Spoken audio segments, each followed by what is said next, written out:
Mga boss, heto na. First country to declare a national state of energy emergency. Pilipinas ang nanguna mga boss.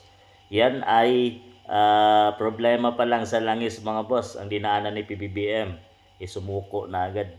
Akala ko ba mayroon tayong sapat na pundo, everything is normal. Yan yung kanyang laging sinasabi mga boss, na huwag tayong mag-alala dahil may sapat tayo na pundo. Ang ginawa na solusyon nila mga boss ay ibenta yung mga ari-arian ng Pilipinas at talagang para daw mapunduhan ang supply ng energy sa ating bansa. Mga boss, parang hindi yata kaya hindi yata kaya ni PBBM. Ito pa lang yung problema na medyo matindi na dinaanan niya mga boss, hindi na nila masolusyonan. Talagang natataranta na sila. Talagang wala silang sapat na paghahanda, wala silang diskarte kung anong dapat gawin. Talagang di na nila alam kung anong gagawin mga boss.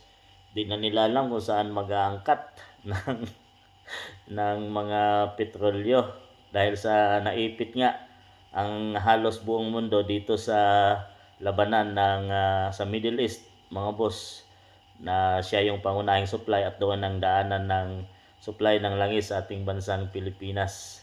So hindi na nagawang protektahan ni PBBM at talagang eto na, pinagpirma na siya ng State of Energy Emergency mga boss, ang kauna-unuhan sa buong mundo dahil sila nakahanda at talagang mayroong mga plano kung anong mga dapat gawin dito sa Pilipinas.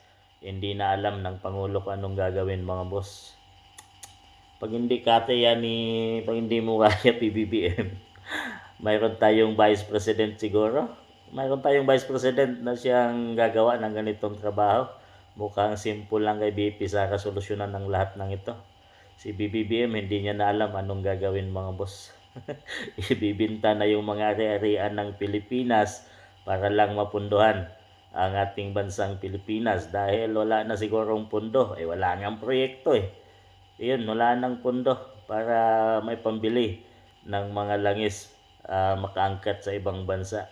Talagang solusyon nila ay magbenta diyan sa Taguig at sa Makati. Merong ibibinta ang pamalaan mga boss. At talagang grabe yung ano na ngayon, pagtaas ng presyo ng langis. Nasa 140 na yata ang diesel mga boss. At ito, magiging kawawa dito ay ang mga commuters, mamayang Pilipino, at ang income ng mga driver natin mga boss, na doon lang ang umaasa. So tataas yung mga bilihin at wala na.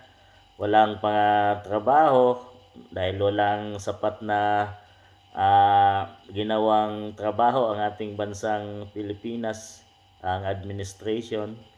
Taas yung bilihin ng mga pagkain. Patay na. Ano na kayang mangyari sa ating bansa? Mukhang hindi kaya ni PBBM. First na malaking problema pa lang ito mga boss. Ano pa kaya kung nasakot or napunta sa kanya noon ang pandemic na nangyari sa buong mundo? Kawawa ang mga Pilipino. Ano masabi niyo mga